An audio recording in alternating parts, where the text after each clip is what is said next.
we're good. Cool. Hi, everyone. Welcome back to First Generationerz. And today we have with us Zak G. He is a local rapper in Syracuse. And yeah, Zak G, just tell us a little bit about you and how you got started in rap career. I mean, that's a loaded question, Goldie. I've been making music since like middle school, writing raps on the school bus, right? Kind of evolved into me and my friend down here in the basement, kind of tinkering, playing around, seeing what worked. It kind of was just so early on and natural. It was started as a hobby, and then 2017 was a turning point for me. Actually, 2016. Where I lost my grandfather. I was going to college and I had this whole identity crisis mixed with, I'm going to Oswego, I'm going for broadcasting. I'm like, I don't know, man. I don't know if this is for me. I don't know if I want to do this. So were you like your first year or second, third? I was in my third year of college, but I did 2 years at community. Okay. Yep. So community college for 2 years, transferred to Oswego. I was making music in community college, making music like, on the side. I actually made a whole mixtape at community college. Then when I went to Oswego, I kind of like took a step back from music. Yeah. And, I didn't really know what my identity was. It was a very weird time of my life because I'm like, who am I? You know what I mean? And, I think that was the year that was like, no, I really want to go for music. I know people say it's a pipe dream. I know people say it's like whatever, but I believe in myself. I believe in my talent. I believe in my charisma. I can sing. I can rap. I got the versatility. I've been building it. And it's not even, and I knew it wasn't where it needed to be, but I knew I could get there through cultivating it through years. And I'm just seeing it every album. My whole philosophy is every single album, take another step. What is that next step with that next album or that next body of work, whatever it may be. But even going back to like, how did you even get into music and rapping? How did that trajectory happen? Like the first rap I ever listened to was my buddy had a CD player on the bus, and he had like this Now 14. I don't know if you remember the Now CDs. No. So yeah. I know exactly. It was Now 14. I think it was like Now 60 when it finally like ended. But they were like these big CDs that had all the greatest hits of the things that were on the radio. It had like Right There, Cheney on there, and like a couple of like the old school classics. Then he had like Ludacris Chicken and Beer. He had the Eminem Show. He had 50 Cent The Massacre. He had, then my other buddy I played football. He put me onto the DJ drama of Lil Wayne mixtapes like back in the day. Wow. My cousin, I got an iPod Nano and I said, I don't have any music. Can you like give me yours? So he loaded my stuff up, and that's gave me like the Lil Bow Wows of the world, the Fresh As Is, and like all this stuff like early on that was like kind of molding my ear and my interest.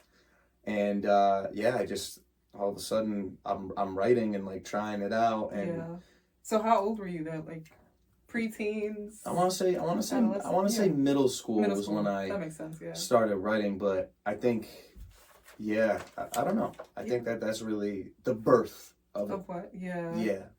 But your family, is there any music ties, like your mom, your dad, I don't know, brothers, sisters, anybody? So my parents not so much, but I have cousins. Like one, she teaches vocal lessons, and I mean they're all musically inclined, right? My other cousin works for a music label in Nashville. Nice. Another one,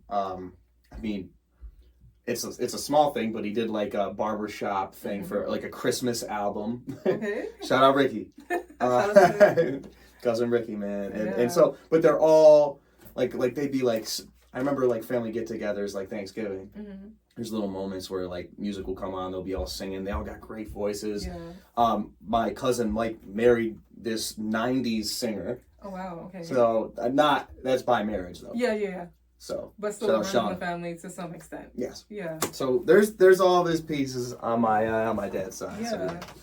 So now you are based in Syracuse. Is that correct? Right. Correct. Yeah. So how many shows have you done so far this year? I know you've been really busy, back to back, almost every weekend. How many shows would you say within we're still in like the first quarter of the year, right? Yeah. What's second now? I'd say I've probably done 30. 30? I mean, how many?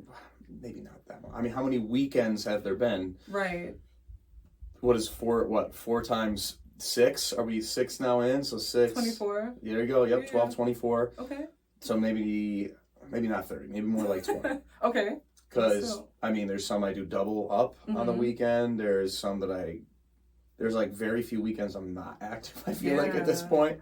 But basically every weekend you yeah, I would say 20 shows this year. Okay. Yeah, I think that's fair. So how do you build up to like your performances? Do you have like a ritual that you do, or what is that like for you? You know what's crazy is because I'm performing so much, there's no ritual. It's like I'm gonna chill. The ritual is chill. Like don't practice. Like, you know, I'm used to it now. So it's like, or at this point I feel like I'm kind of like reiterating things I already kind of know and the things that I'm already going to do. And I kind of let the moment move me. I think if there's anything that's a ritual-esque thing, it's before I'm on, I survey the room. I see where people are standing. I see the pockets of people that are kind of a little more loose than others. So you're just like kind of in the background, like just watching. Yeah, I just kind of, I want to study it because when I get up there, I know the people that are going to be a little more apt to play around with me. I know this is the side I'm going to go to. I know, okay, do I have a wireless mic or not? Because if I have a wireless mic, I'm going into the crowd at some point.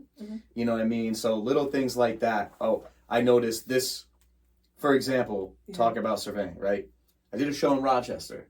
There was this artist before me that went that, it wasn't when he was on, but he like just started doing push-ups randomly. He's a nut. Shout out Ethan. Ethan backstage or on stage? No, like in the crowd, he was doing push-ups and like people were like, oh, and there was like music playing, right? Yeah. And so I saw that and I said, I know exactly what I'm doing when I get up there. Like, so, you know the energy of the room. Right. So about the second, third song, I just dropped the mic. I didn't even rap my verse. Yeah. Well, I rapped like a little bit of it. All of a sudden I stopped. Everyone's like, oh my God, what's going on? And I got down and I did push-ups and I pointed at him and we both did push-ups, you know? So just little things like that where you realize like, who's the characters in here that I can play off of? There's this other guy that was kind of like dancing, like going crazy. So I brought him up, like, you know, things like that. You gotta just like work with the crowd. Don't work against the crowd. And I think if there's anything that I've had naturally as a person beyond music is a certain way of connecting with people. Yeah. High school, I didn't really have a friend group. I was kind of the one that was cool with everybody. Yeah. So I like. So you know how you bring that aspect into even performing that. Exactly. I know how to unify. I know how to bring people together. So I figure, hey man, why not do that on stage? Yeah. You know what I mean? So yeah. And speaking of unity, when it comes to like your music, what are your topics that you usually talk about that you want to get out to the world? Yeah. I know we can check out some. Well, you can check out some of Zak G's music on iTunes and Spotify, what Apple else? Music, Tidal, Amazon Music, YouTube, SoundCloud. It doesn't matter, basically. Everything. But this is my Spotify. You know, we're out here. I honestly, it's mostly introspective. It's mostly like a jumble of a lot of things. There's usually deep sentiments in my music. I find it to be the thing that I'm trying to grow and figure out who I am as a person. A lot of it's identity.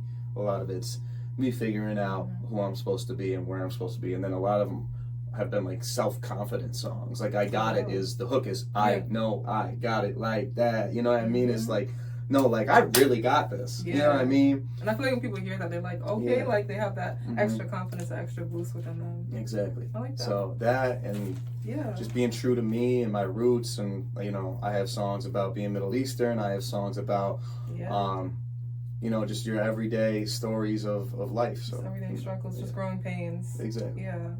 And you and I have had conversations offline, off camera, where you talked about you were studying broadcast journalism, which you mentioned already. Yeah.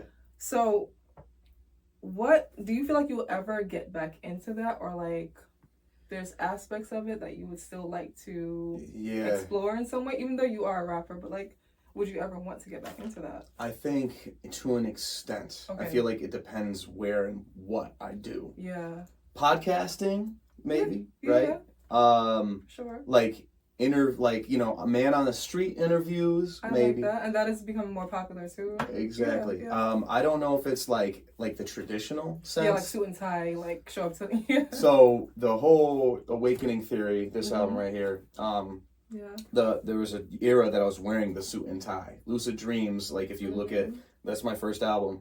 I had the suit and tie on. The Awakening Theory was like me breaking away from the suit and tie, which was like breaking away from conformity. And obviously the suit and tie has a lot of alluding to broadcasting. Absolutely. Right? I wanted to be a sportscaster. And then once I realized, wait, I don't like this. It's not I don't like this. I like it, but it's not feeding me enough creatively in who I am. Yeah. You know what I mean? For someone else, that's their role. Amazing. Like that's a beautiful thing. It just, some people tell their stories or learn through other people's stories, if that makes sense. Yeah. I was someone who was like, the only way I learn and grow, I feel like, is through truly expressing myself in the deepest form, and I found music to really be that. So to be that outlet for you to express yourself. Yeah. So if it were to come back to it, it's like, hey, I'm covering. I got the bridge upstate, so I got my movement. Yep. We're about to get into that too. Yeah. So speaking of the bridge upstate, how did you start? Is it a collective, a movement? Like, what would you call it? I was trying to find words for it. Movement. Definitely. Are you the founder of? Yeah. So how did that even come about? Like the idea to create something like that? So first and foremost, shout out Angel. He's my co-founder. Okay. We came up with the idea together. I wanted to start it, and is Angel also an artist or? He is. Okay. Yeah. And I was on my Instagram story one day just talking about, hey, I want something for upstate. And he replied to my story, hey, if you need anything, let me know. I said, I do. So we started having like hour-long conversations. Oh, what's the name of the movement? Oh, how, whatever.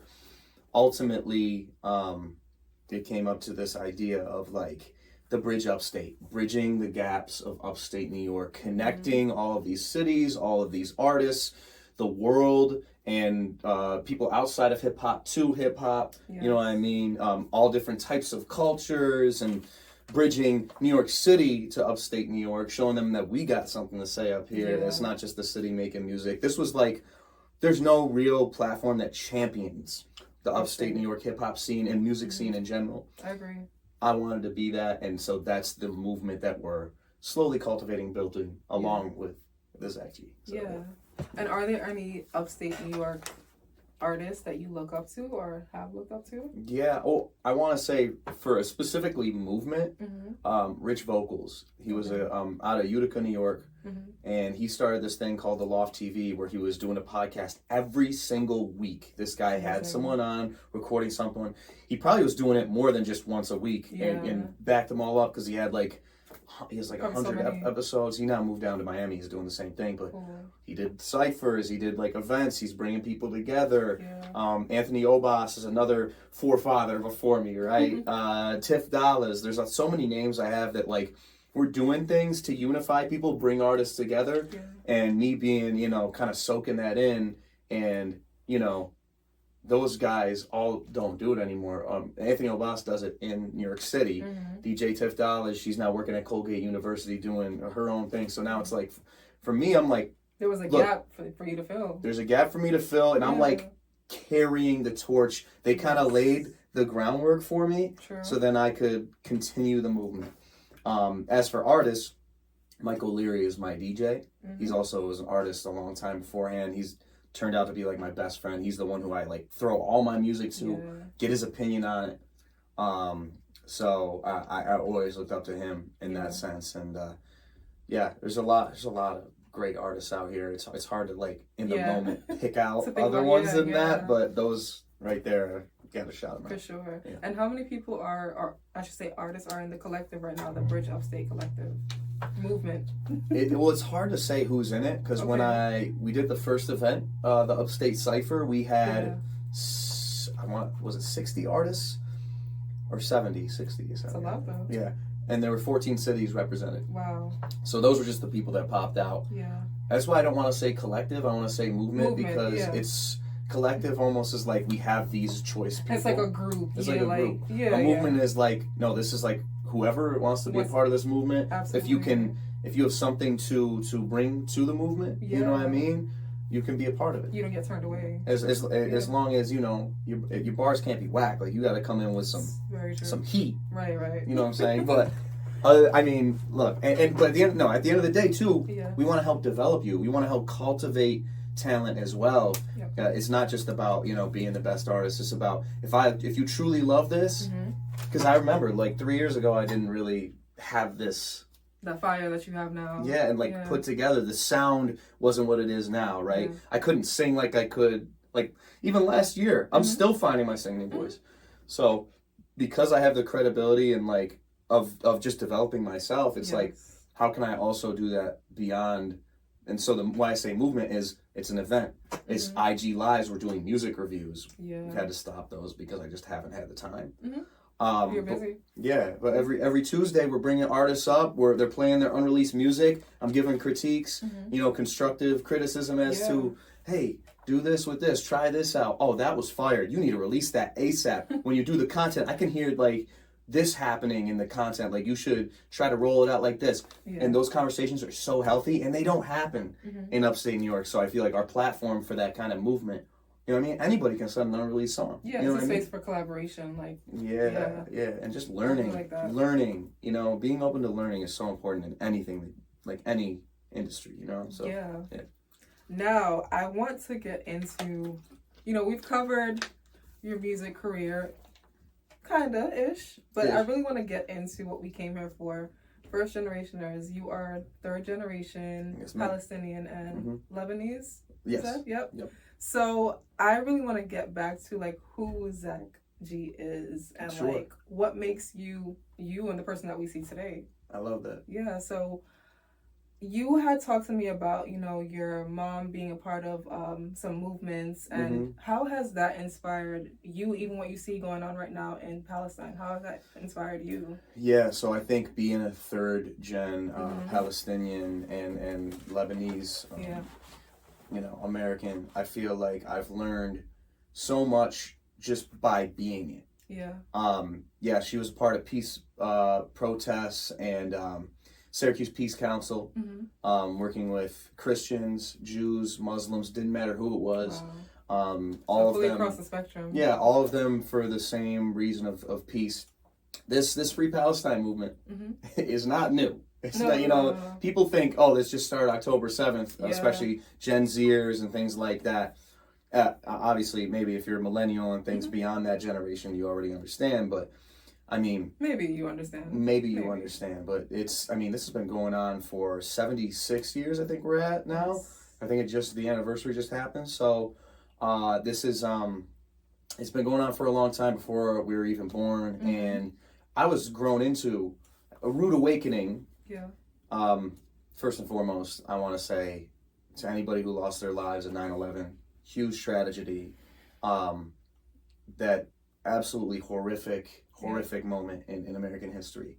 But on the counter side of that,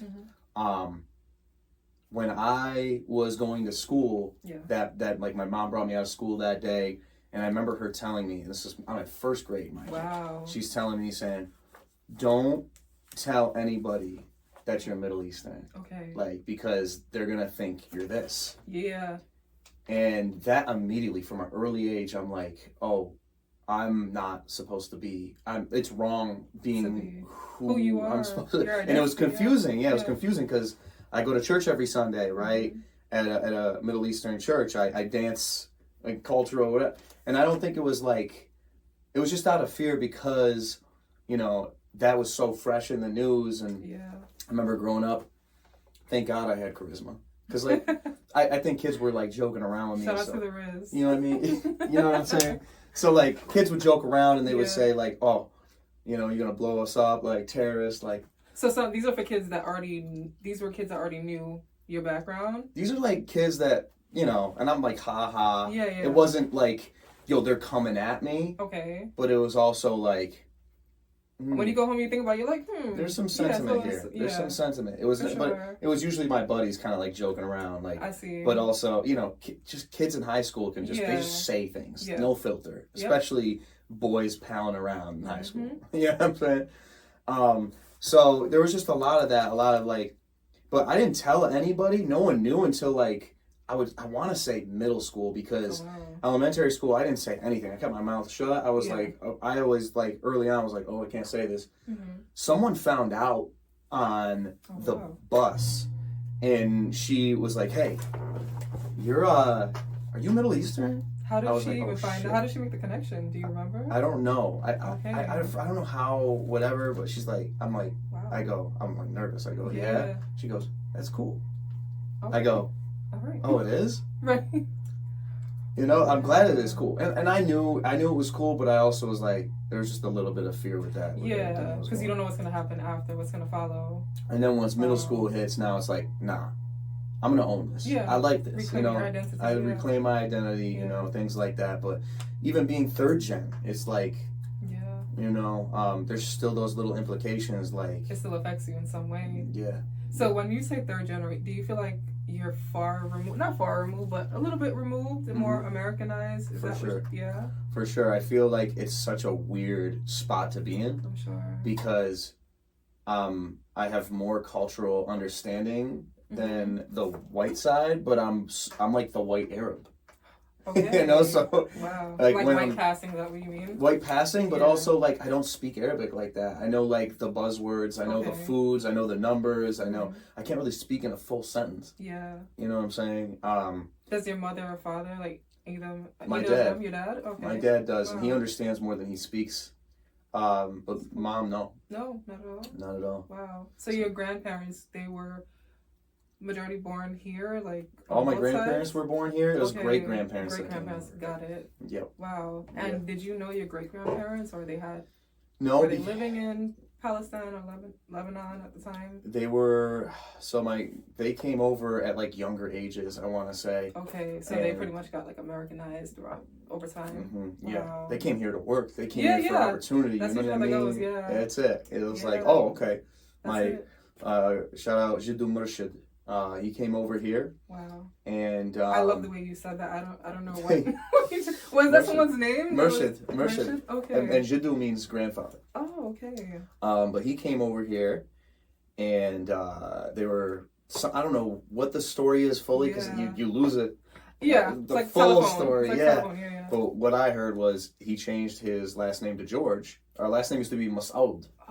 It got changed in the immigration. I don't know if it was they couldn't pronounce it, or he was like wanted to acclimate more. Yeah, assimilation. But they said, yeah, we're changing your name to George. The story goes, and he was like, okay, sure, whatever. He didn't care. Yeah. He didn't care. He's like, I came here to make, you know, the opportunity. This is the golden country, you know, and the land of dreams. Yeah, this is where like, you know, freedom and all that. They hear these stories, you know, immigrants of like what this is going to be. And I think, you know, he came here and he worked hard, man. My grandfather after him, same kind of thing, and he spoke all the Arabic, and then but I think it's because my dad was like the youngest, like 10 years younger than his siblings, and then he got married when he was 40. So by the time I was born, my grandfather was already like 80. Wow. You know what I'm saying? Like he was. Oh my gosh. Yeah. So, have you been to either Palestine or Lebanon, like, ever? No. Never. Do you want to go? Really bad. Well, I know. Right now is not the best. No, it's really not. But like in the past, like you wanted to go and just like experience it. Of course. Yeah. Do you have family members there, like extended family? I'm sure. Distant. Yeah. On my dad's side, we have an estate out there. There's like distant Masoud relatives. Okay. There's certain kind of.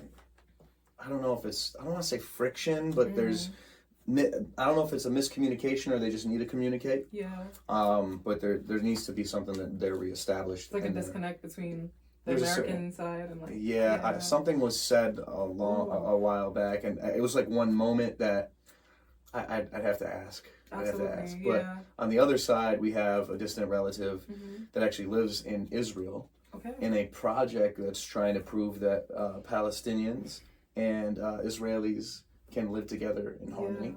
And do you know the name of that project? I don't. No, unfortunately.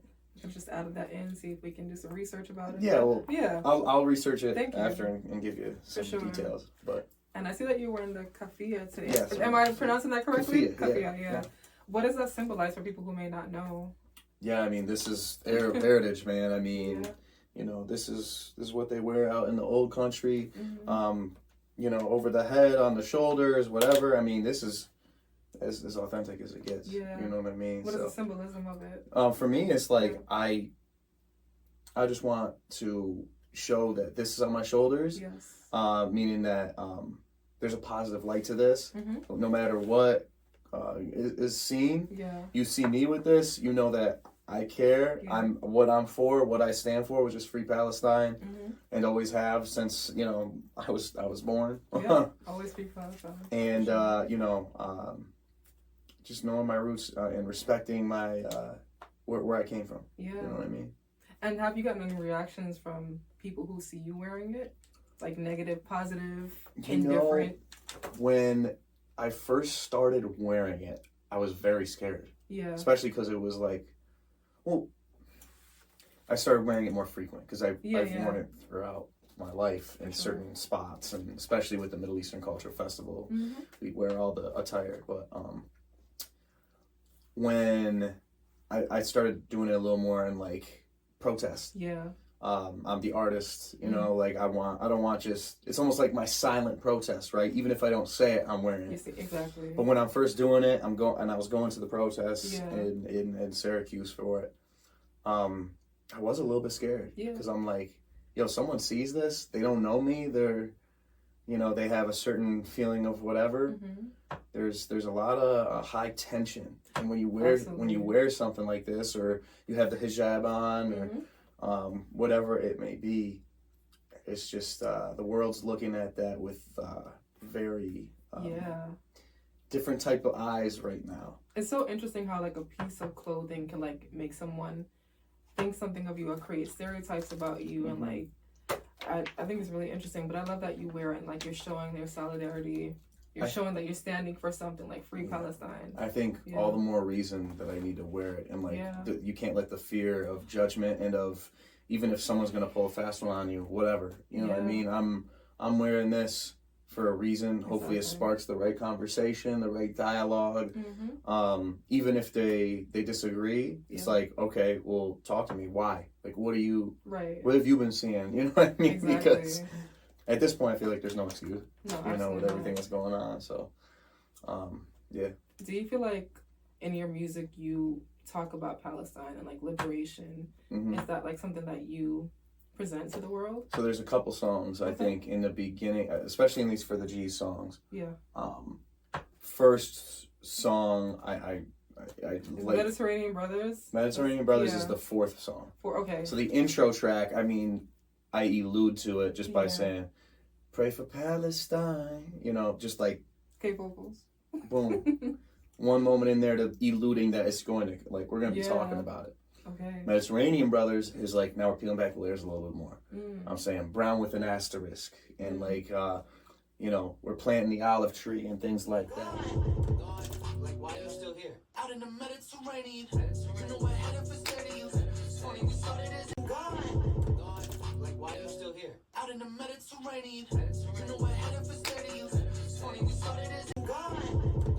Like, why are you still here? Out in the Mediterranean, you know what headed for stadiums. Funny we started as God. Like, why are you still here? Out in the Mediterranean.